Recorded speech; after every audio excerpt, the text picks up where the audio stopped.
This is Ready, Set, Reiki, a podcast about Reiki, the universal energy life force. From the curious beginner to the seasoned master teacher, welcoming all systems, all lineages, and all levels. Reiki is a journey and not a destination. And on this Ready, Set, Reiki journey, we refer to ourselves as guides, as we too are traveling, learning from each other, and supporting each other as well. And with that said, I am your guide, Tracy Searight. And joining me on this journey today is Ronald B. Wayman. Now, Ronald has devoted the 3 past decades to passionately coaching individuals to empower their inner storyline to become their best selves. As an empowered life brain integration specialist, a licensed massage therapist, an empowered life kinesiologist and emotional coach, neuroenergetic kinesiologist, and food enzyme consultant, Ron underscores the significance of empowerment and congruency within the heart, mind, body, and soul. He wrote a brain integration and mindfulness self-help book called Life Centering. He enjoys teaching life-centering techniques to family, friends, and clients. He is the founder of the Sensory Dynamic Center and co-founder of Empowered Life Kinesiology, a body and mind energy school. He helped create a spice blend, herbal blends, and essential oil blends for health and brain-body integration. Ronald Wayman and Denise Wayman schools are co-founders of Mind-Body Dictionary, which helps bridge the gap of understanding and powerful connection between the mind and the body. Ron's extensive work integrates implying breakthroughs in the body energy systems, integrated body movements, brain neuroscience, nutrition, sensory integration, focused emotional processing, and motivational heart-mind empowerment, constantly exploring new techniques rooted in traditional Eastern healing methodologies. He empowers practitioners to experience and facilitate remarkable physical, emotional, and energetic alchemy. He wants people to find the truth within their body, heart, and mind, which brings one back to their authentic soul. Ron and his wife, Jeanette, are proud parents of 6 children and grandparents of 18. Welcome, Ron, to Ready, Set, Reiki. Well, thank you. It's good to be here. Yeah, with all that, I don't know what else I can say. That's a lot. That's quite a mouthful. That was quite a mouthful, right? Yeah, you're great. well, well, with that said, tell me about yourself. Okay, I'll do that. Actually, when you read that, I was just listening. Did you add in the mind-body dictionary in one of the books that you mentioned?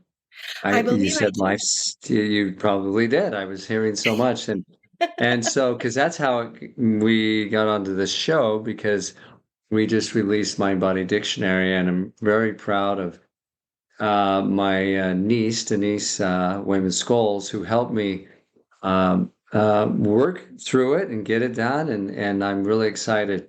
So, a little bit about myself. I've been in this work over 3 decades and having lots of fun and, of course, lots of learning.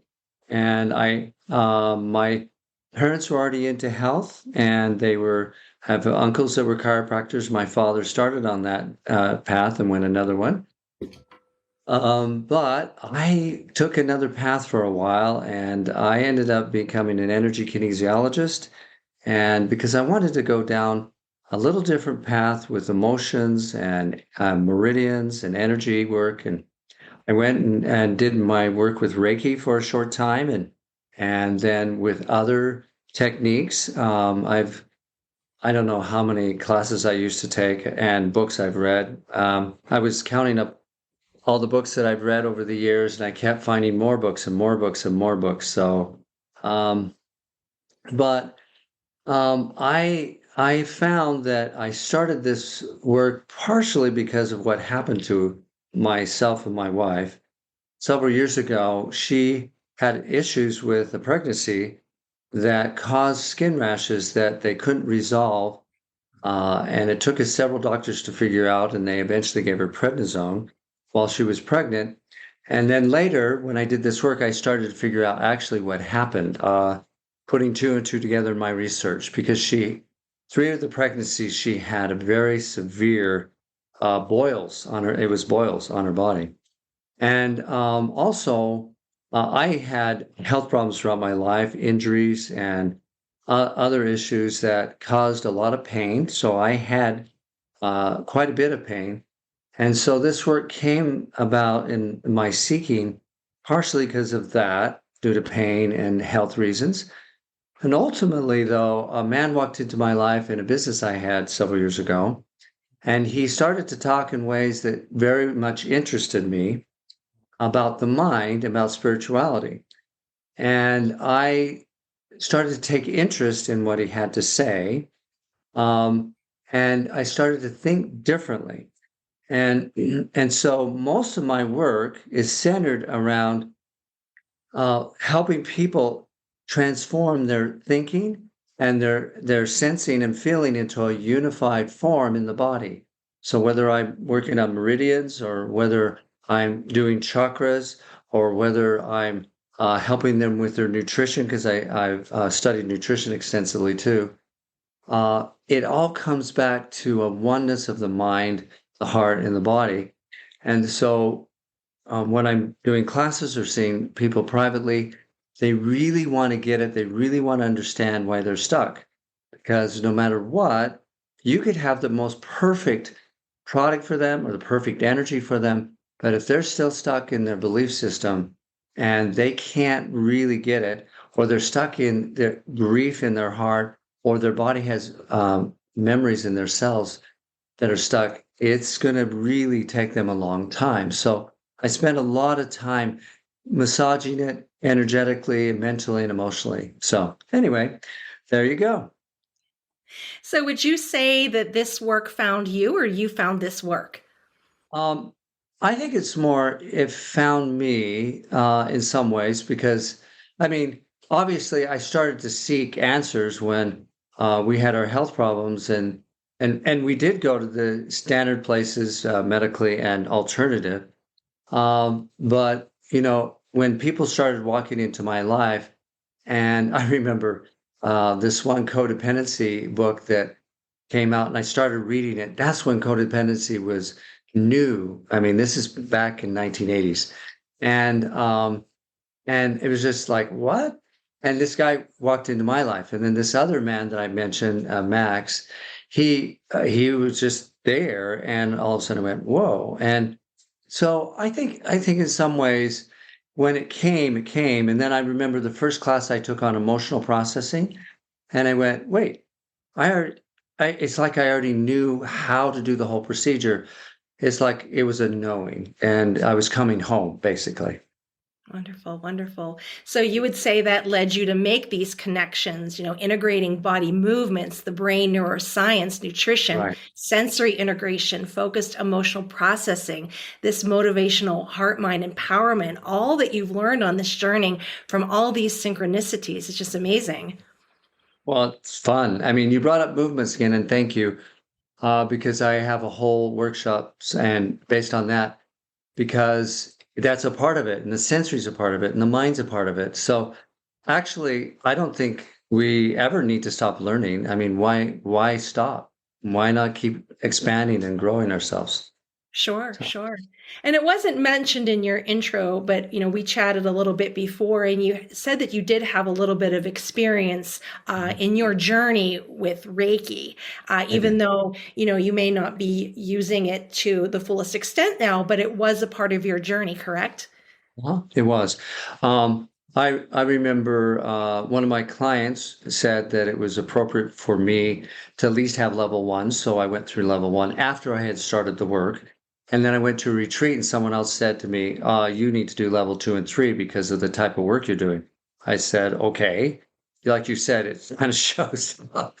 And, but every day that I work with people, I mean, it is similar to the Reiki field. The way I experience Reiki is you're connecting to dimensions of people's fields and understandings. And sometimes I get visuals, sometimes I have body sensations, sometimes I have understandings of the mind that Reiki practitioners do. They go in, they go into a realm. I do craniosacral. I didn't mention that, and that's a similar field to Reiki, but different. I mean, obviously, but you're getting a vibration of resonance, looking at the dissonance and bringing them back home. So, Right, right. It's all energy work, right? It gets that yeah, heart, the mind, the body, the soul. It helps with imbalances, right, in the body. correct. So that's our goal, getting things in balance. So we're Which is, getting kind of, yeah, the same end goal here. yeah, we are. Wonderful, wonderful. So in your work, you've been doing this now for what, 3 decades? What is a common misperception about your work? Well, obviously, the most common misperception is people can't believe that you can touch the body or, be near the body. I know a lot of Reiki don't touch, so I do both. I do acupuncture meridians, and then I do chakras, and off body. I do both. A lot of people can't believe it, so I always do a little demo on new individuals that show the possibility of having an electrical energy pass through people, okay, and help them understand that it exists. So I help take away that visual part of our brain that likes to doubt. If they can't see it, they don't believe it.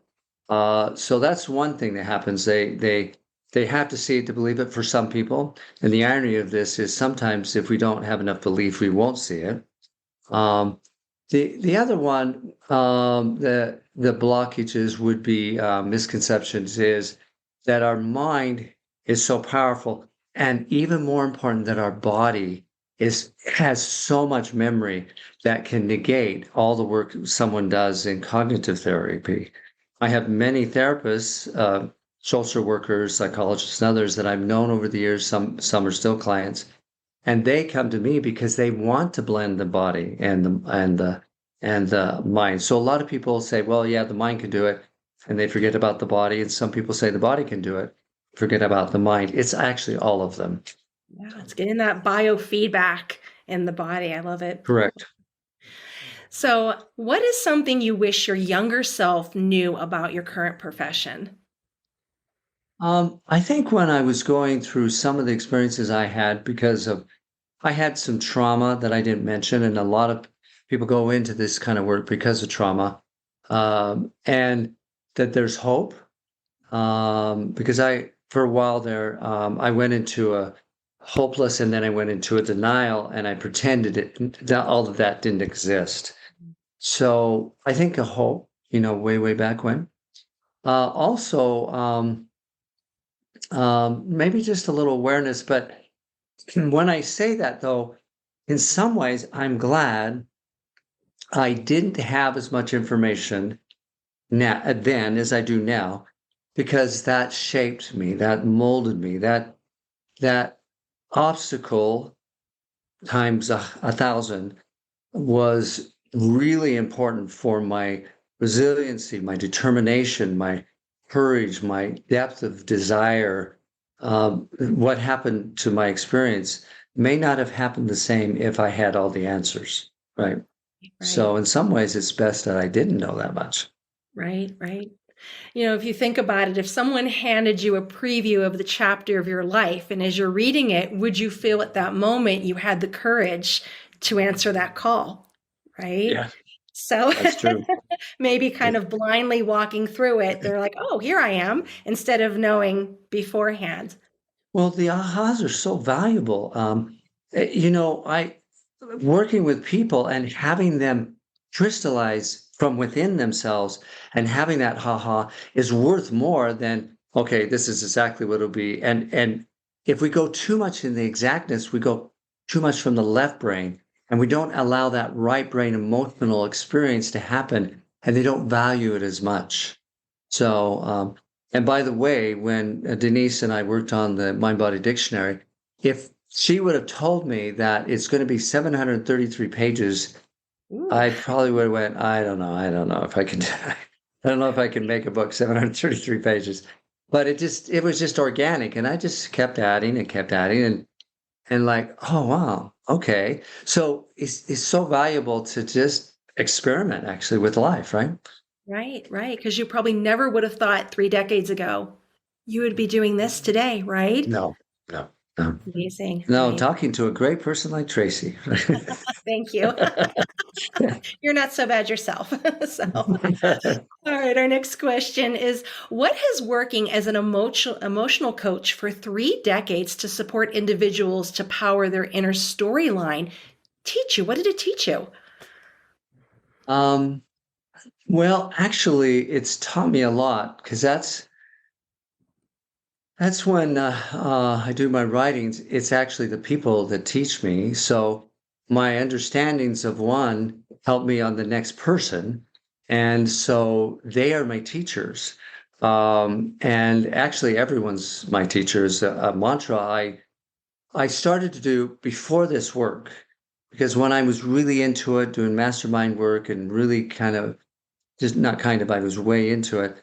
I understood that, wow, I can learn from every part of my life. So that's one of the things that taught me that storylines are a way of having a perception that has a unique view that really can teach each of us something new. And so when someone has an enemy, let's say, they may not call them an enemy, but they get all upset. That other person is a teacher. They can teach you so much rather than be in complaint or whining about it.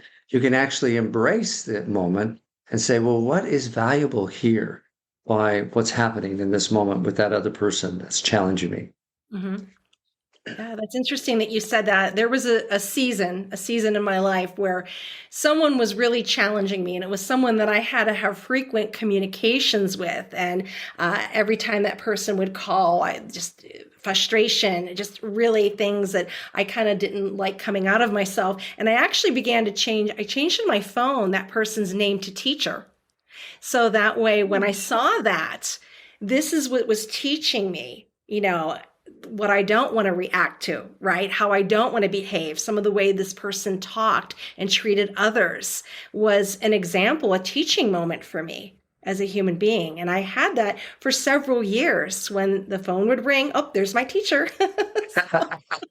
And that's a great attitude of gratitude. That is so amazing. Good. Yeah, yeah. This person, again, very much a thorn in my side, but someone I really had to be involved with. So that's how I framed it. I reframed it. So, And awesome. And so the next thing that is a little deeper concept, and that is, let's say someone is afraid of something, easier is depression. So let's say someone's depressed, always hopeless, just oh poor me, and they're in a victim state, and they don't mean to, they don't want to be, but it's just where their body took them. Now, in research, they found if they put an electrode in the brain and they go a certain direction with electricity and a stimulus, they can actually create a depressive state. Or if they go another direction, they can create a hyper giddy state. So mhm. I know that those people are just stuck in that frequency. So then I look at their belief system, and I say that. So what they've taught me is, how does that belief system and their state correspond, and what are they running from? So I look at what they're running from, and Mhm. oftentimes depression is running from anger or Yeah. running from, of course, anxiety. And so you can actually just be able to, they teach you actually right there, say, what are you afraid of? What are you running from? Or what belief structure is making you want to hold on to depression? What is so precious to you that you need that, state? I'm using that as an example because it could be Sure, anything actually, sure, So, sure. I mean, we could go on all night about different conditions and things like that and Of what they've course, taught us, right? of course. Well, the next question is, whether it's for your own personal growth or referring your clients, what qualities do you look for in an energy worker or in traditional Eastern healing methodologies? Well, I know this may sound odd, but the first thing is the leader of whatever that tradition's doing. If the leader is proclaiming that you don't need anything else but this, Mm, I shy away from that because actually, acupuncture is valid, chiropractic's valid, nutrition's important, uh, different types of energy work is valid. And so I look at that if there's too much ego. The next thing I look for is not only integrity of the individual who is heading it up or the individual who's teaching it, but the integrity of what is being taught.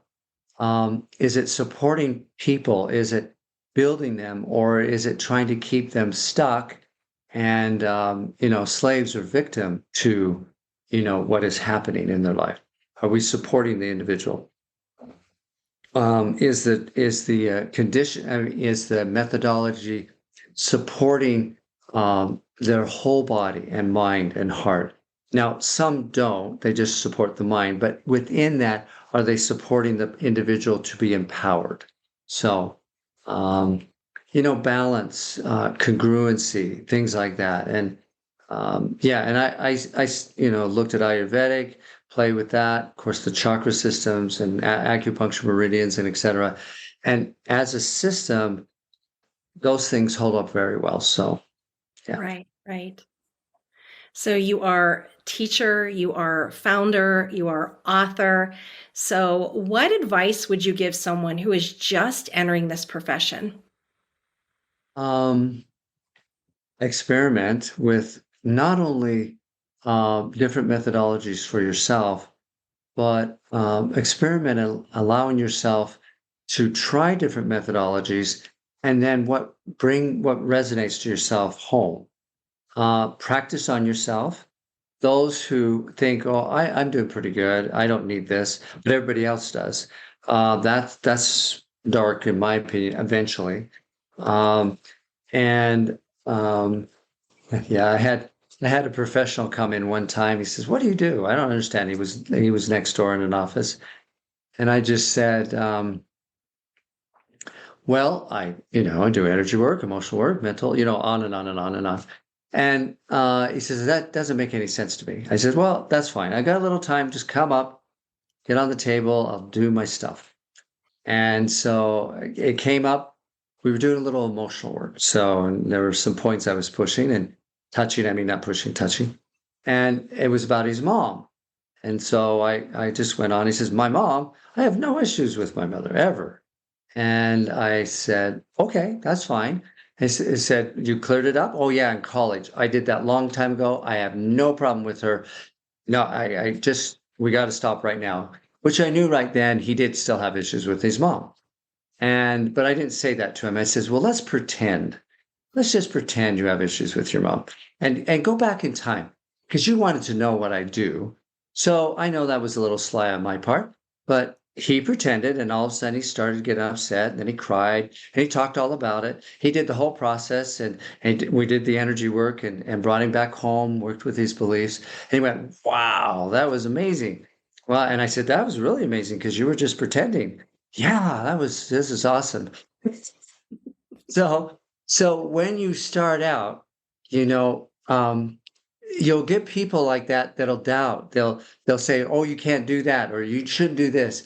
As long as you keep the people safe, you keep yourself balanced, you be balanced, they should be balanced, both, then just play with it. Come to understand the doubts are because people are afraid. The doubts are because people are not ready to take the next step in their life. They're scared. Right.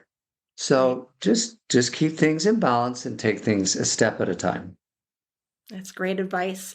And to be playful with it, because you never know what resistance you're going to get, but you put it in a really nice way with that. So, Yeah, it's fun. our next question is, what books do you recommend? And that can mean your books as well. Oh, well, thank you. And so I thought about this question. I listened to some of your podcasts and it actually you're very considerate and a great host. And so it was fun to listen to them.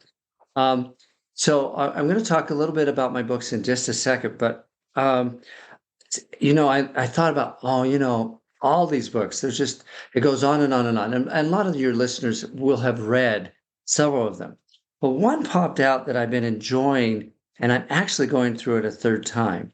And it's a book called And There Was Light by Jacques Luciran. Okay. Now, it's about a story with a Frenchman that lost his eyesight at age 7. He lived in World War II time frame, and he became part of the French resistance. And then they used his ability with intuition to help find and filter out anybody who was dangerous to be a part of their resistance. And he did it as an older teenager. So he was very young when he became a part of the resistance, and they used him because he had such great intuition. He could smell the darkness in people. He could sense it. He said he got so good at his intuition and so aware, he pitied those who are not blind. He said, I can see, I can feel things that people have no idea. It's a great book on intuition, and it's hidden. I didn't even know it would be that good on intuition, but it's one of the best books on intuitions I've ever read. And so, for Reiki practitioners, I think it's a great book, personally. And there's other books, and I could go on and on about that, but that's a real good one. And Let There Be Light. Now, the other ones, you already talked about a couple of them. And so the Mind Body Dictionary has just come out. And so a lot of people have read similar books like Feelings Buried, Light, Never Die, Louise Hay's books. They're all fabulous. This one's a little different, and that we provide a healing mindset, a troubled mindset, because it starts with the troubled and then it goes to the healing. Then we provide affirmations and then supporting foods, because I'm really into getting the whole thing together. And each condition that we have over 250, I've lost count now, and provides several statements that allow the person to really understand. Rather than single words, they're statements, so that it helps bridge the left and the right brain, because I do a lot of brain integration, and that's so important. So by having statements, it bridges the two much easier.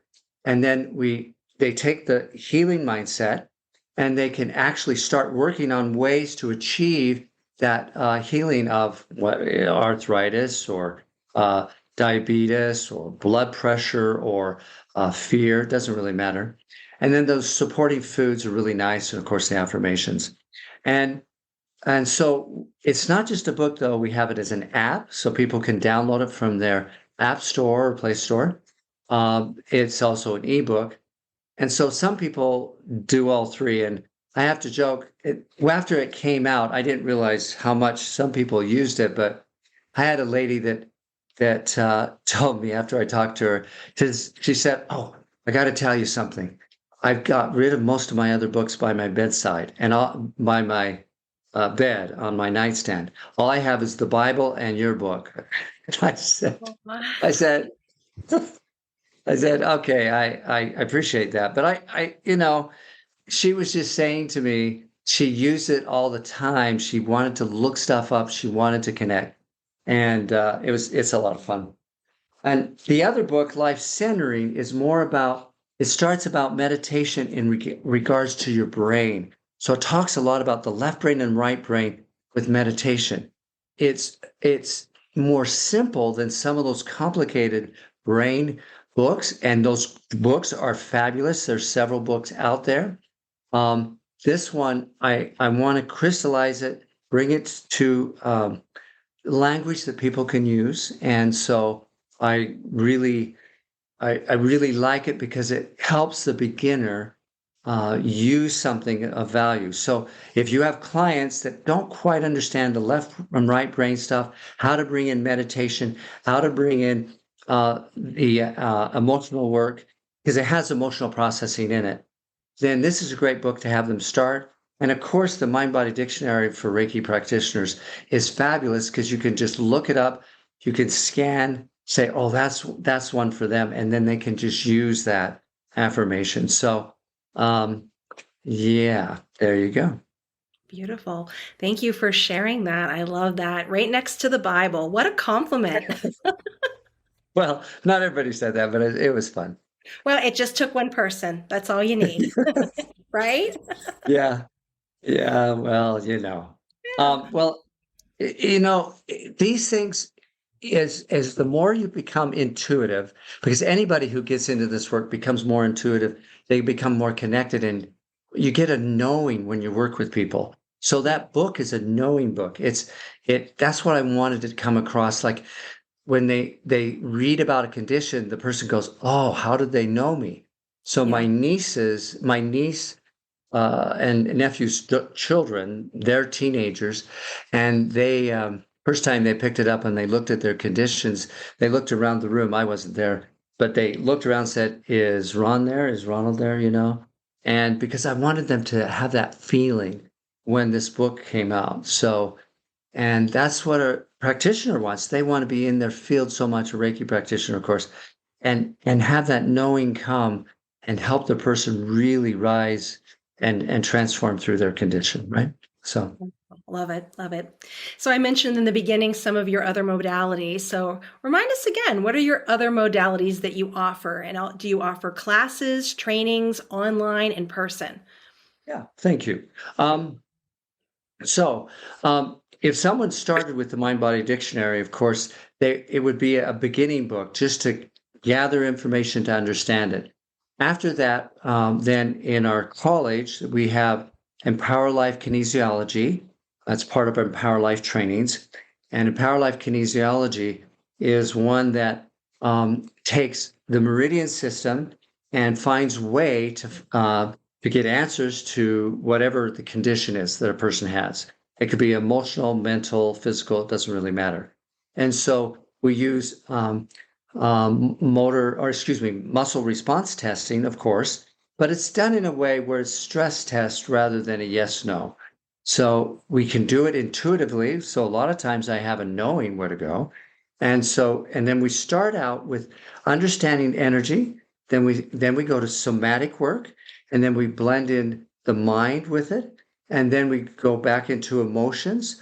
So I teach a section on emotional work. I teach a whole section on somatic work, and so do my coworkers. Tammy and Debbie have worked really hard. They have a lot of courses that are really helpful in doing that. And then after we get through that, then we go into advanced work, so you can do work about hormone problems. So you can find out energy work on exactly acupuncture points for your hormones, your neurotransmitters, cells in each of your organs, each of your muscles, and then we go into classes about movements. So I can take this movement with another movement, put them together, and do brain integration. And if someone does those movements every day, they can help their ADD, ADHD, help their blood sugar. It is remarkable how movements can also change everything. So I know I keep talking about all these different things going on because they're all going on. It's amazing what is out there. So anyway, Yes. so I try to bring it concise. Sorry. Hopefully that Sure. wasn't too much Sure. for the show. It's not. We have many different listeners, from massage therapists to yogis. So, yeah, and Reiki masters. Yeah, love it. Yeah, and so a massage. So for example, we have a medical massage therapist here that I work with extensively on some clients. He actually loves the movement and the reflex work. And then I have other people that don't want to touch the body and they just want to do emotional work. And so then they do that work. And other people that just want to deal with the mind. And so yeah, and it's inviting to anyone. And so in the college, they're welcome to do that. And if people are saying, whoa, that's too much, then they could just contact Mind Body Dictionary on the website and just say, hey, I'm interested in extra little courses at that level, which are profound, and yet they're not having to learn anything about acupuncture meridians or anything like that. So, it depends upon where people are coming from. You take them where they are Yeah, and leave them on the whatever. journey. Doesn't matter. Right. Perfect. So, where can we find you? How can we get in touch with you? So, two different ways. I mentioned it just briefly just now. Of course, mindbodydictionary.com and do the contact us. And then you can ask questions there. And Denise fills those. And I mean, if you are interested in that, that'd be great. But you can even go there for the Empower Life Kinesiology also. The other way, if you want to look up Empower Life Kinesiology or Empower Life Trainings, because it's forwarded there, you can also do a contact there and .com. Now, I mean, if you really want to find me, I'm in West Jordan, Utah, and you can look up my name and find me that way too, and that's fine. But that's how I prefer is going through the websites. That way they can take care of your needs. And if you need a practitioner or you need extra special care, then they can do that for you. Okay. Perfect. Well, thank you, Ron. This ends our little journey together here with the questions, and I'm going to lead you as our journey continues into the questions from social media. So we have listeners that submit questions, and I narrow it down to 3. So I have 3 questions just for you. So here we go. The first question is, what has been some of the biggest challenges you have faced in integrating spiritually with your entrepreneurship? I think in the very beginning, I'm thinking about 35 years ago, when I was playing with the idea of actually doing this part-time, full-time kind of an idea, was the question that and the doubt people had, how can you charge for something that's spiritual? I mean, that just came to me as you asked that question. I haven't thought of that for, gosh, years now. And I played with that quite a bit because a lot of people locally here, well, you shouldn't be paid for anything spiritual. And so what I came to understand, one, is that I should always find a way to periodically give my services to someone who is poor or very disadvantaged, and just offer it and not do all of it that way. Because one of the things I found, well, how could I have an office? How can I have a center if I just did it without any pay at all? I mean, I could live on the street and beg for food and then work on people. I could do it that way. But then I wouldn't be able to serve most of the public. That the best way to serve the public was to have a way to have income and then offer services to someone that was disadvantaged periodically, not all the time, but just some of the time. And it's kind of like a tithe. You're giving back because I don't believe anything we have, any gift we have, knowledge, our ability is without a gift from the divine. I think everything we think, feel, sense is always from the divine. We are so blessed. And so why should I be greedy by saying, well, all right, it's all mine. You should pay for it. No, no, no, no, no. The payment isn't about what it is out there in the work market. This is not a job. This is service to me. And I'm giving to the client. They will pay for some of those services, right? And they will give money for this. But the money is a sharing. For the amount of energy that I put into my work and teaching, it does not equate to the dollar amount I'm receiving, not even close. It's worth far more than what I'm receiving if it's monetary point of view. But from the divine view, they're giving me so much of their soul that it's worth just being with them. And then the dollar stuff helps me have lights, helps me have a building, helps me buy new trainings, helps me actually provide more opportunities for more people. That's how I take it. Right, right. Well, thank you for addressing that, because many, especially the newer practitioners, have that difficulty because they want to be of service, but they also know it's an exchange of energy and putting that out. So where do they price themselves? How do they value themselves? And then you always have that client that may kind of, well, why does it have to be this way? And then there's no consistency also in these fields where the prices are so radically different. Oh yeah, all over the place, isn't it? Right. And even in the same city, you can have, maybe $100, $200 difference. And sometimes it's the capacity of the individual, maybe their technique capacity, but also their confidence capacity.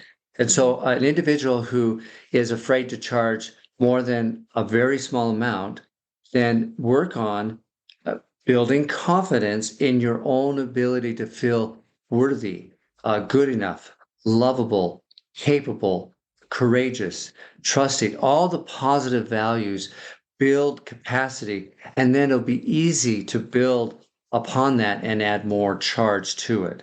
And every once in a while, I not only give a free session, but discount it sometimes for those who are, not able. That's fine.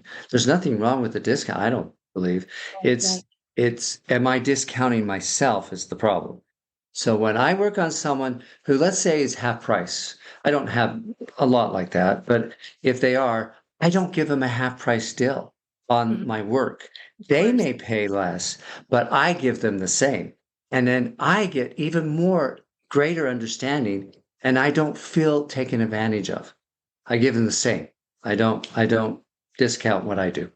Right. I often, especially like with trainings, I'll spin it as here's a scholarship that you can apply for and tell me why, you Yeah. would like to do this training. And I, they tell me their story. And then I'll work that into a scholarship for them, taking a that's certain great. percentage off the training. So that seems to make it a little easier for them that, oh, I won a scholarship or I earned the scholarship. That's great. That's good. I All like right. that. So, our second question is, can you tell me about your Empower Life Kinology Body and Mind Energy School? I know you touched on that a little bit in I did. our last section of questions, but Yeah. tell us all. So it's Empower Life Kinesiology. That's how you pronounce it. So it is energy kinesiology in the United States and Canada. Kinesiology at the university is the study of muscles. Okay. So energy kinesiology is using energy and muscles combined. And so Empower Life is the name I applied to it because I want people to be empowered. So people learn about muscles, they learn about organs, they learn about body systems, they learn about how things work together. And then we add to that, of course, the mind, the belief systems, and the emotions. Now, another part of the college is I'm licensed in the United States to teach and distribute trainings from Australia from NK. That is neuroenergetic kinesiology from a individual Hugo Tobar who has spent decades developing his work. And so we have joined it together here in the US with our work. And so people can have a very advanced energy work from a scientific point of view. It's very science based. So it's genetics and hormones and neurotransmitter. It goes into the brain and very detailed, all the parts of the brain. You can get detailed points to know where and what to do. So it's quite remarkable work. And then in the school, we do brain integration to hold it all together. So it's actually a complete work going all the way from the very simple to a very complex. So I deal with very complex individuals, and I'm prompted internally to just not mention all of the major conditions that we deal with, but yeah, there's several of them. So it is a regular school. They can do it independent study, or they can say, "Oh, I want to do it with a group where there's a labs that we do videos, so it's easy for them to do it, and then the labs are online, so they can have one-on-one with a teacher." Okay. Beautiful. And our third question, how do you think spirituality can play a role in the broader business world? I think that all things are spirituality. I feel all things are spirituality, and I sense all things are spiritual. So if spirituality isn't in the business world, eventually it actually collapses upon itself. Now, on a basic level, that means values. That means people have ethics and they're true to their core values, ethics, and principles. To me, that's part of spirituality. That is really basic to it. And so in entrepreneurship in the business world, if you don't know what your principles are, write them down immediately, find out what they are, and start being true to them. And then you will be successful. If you're not successful in your world, in what you're doing, it's because you're not being true to your truth. And so being true to your truth will enable you to actually be more successful. Then on a higher level, then spirituality is acknowledging God's hands, the universe's hand in everything, and really applying gratitude for everything, how it's a great honor to serve the public, because it is a great honor. Wonderful, wonderful. Well, we have finished our questions, but is there anything else that you would like to add? I know you created a spice blend, herbal blend, and Oh yeah, I forgot it. Yeah. I guess, I don't know. It's just on the weekends. You got to do something extra, Um, sure. yes. There's an herbal blend that I worked on with Jan, and she has also contributed, and that blend was to help people with diabetes and cravings, and actually has been helpful in a lot of other things. So it was developed for specific people, and so people have been able to use it for their health, and I just use it now on cooking. With the rice and potatoes, it's very savory. It's only missing for an Italian blend or oregano, and some people add it in, but we don't, because it's just whole in itself. It's made to be holistic. So yeah, we did do that. My main thing is not that culinary arts, because I wanted to support clients. So I just decided, let's do it. So we did it. The other is essential oils. Now, I love essential oils. All these companies are fabulous. There's many companies out there. I don't like having any contention between companies. That's silly. What I want to honor where people are coming from. These oils are not to be in competition with that. But I needed two blends I couldn't find, and that is to deal with the sympathetic nervous system and the parasympathetic nervous system, to deal with the atlas and axis, to deal with how to, the calm and restore part of the body, and the aggression, let's get out and do it part of the body.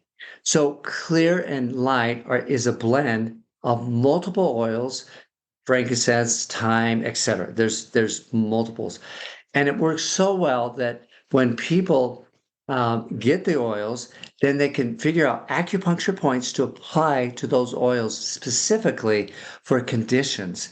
And so before I came over, my granddaughter says, I have a cough. What do I do?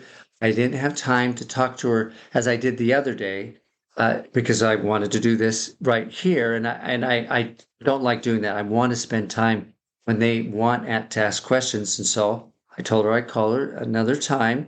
And so I gave her some oil points to help her with her cough. And those kind of things are really nice, as well as other things. So yeah, I've developed some things and help other people develop. That's the little fun side note. Wonderful, wonderful. And is there just want to make sure anything else you want to add? Well, this is a lot of information. So have fun. Have fun. And if anybody wants to learn how to coach, how to deal with all this and advance their career, yeah, please give us a call, or get the Mind Body Dictionary and have some fun with it. And I really honor those who also have so much understanding, and hopefully what we do helps other people wherever they are. Well, thank you so much, Ronald. What an amazing journey. I mean, my goodness, I have felt that I have come along on this journey with you over the 3 decades here that you've had all these experiences. It's amazing. So well Thank done. you. And Thank you, know that, Tracy. Ronald wants to help people find the truth within their body, heart, and mind, which brings one back to their authentic soul. So check it out. Check him out online. Get the book. Get it a part of your, bookcase there. Fill it up. Love it. Well, thank you so much. All right, my friends, our wonderful listeners, thank you so much for joining me on this journey. If you're interested in your question featured on Ready, Set, Reiki, reach out at www.readysetreiki.com and find me on social media. So I'm Tracy Searight, and this is Ready, Set, Reiki.